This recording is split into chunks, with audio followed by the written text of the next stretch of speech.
As BJP leaders continue to draw fire over their controversial remarks, sources tell India Today that during a crucial NDA huddle, the Prime Minister gave a stern dressing down to BJP motormouths for their reckless statements. Drawing a Lakshman Rekha, the Prime Minister urged restraint and also advised leaders to steer clear of unnecessary and provocative commentary. BJP MP Ramchandra Jangra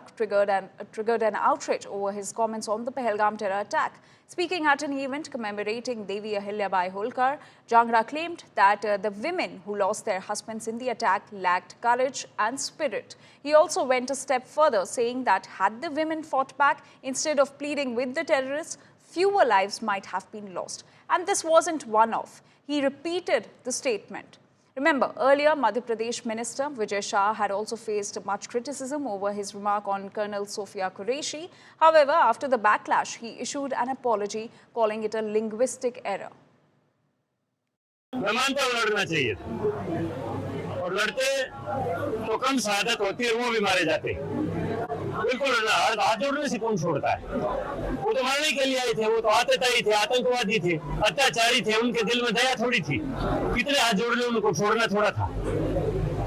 अगर उनके साथ टकरा जाते तो कुछ ना कुछ कम casualty होती वहां पर जो हमारी वीरांगनाएं बहन थी जिनकी मां का सिंदूर छीन लिया गया अगर उन्होंने अहिल्याबाई का इतिहास पढ़ा होता तो उनके सामने उनके पति को कोई निरपराध इस तरह से गोली नहीं मार सकता था चाहे वो भी शहीद हो जाती जोश नहीं था जज्बा नहीं था दिल नहीं था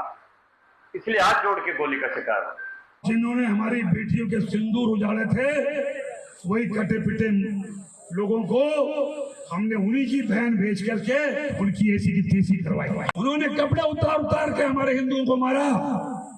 और मोदी जी ने उनकी बहन को उनकी ऐसी की तैसी करने हमारे जहाज से उनके घर गए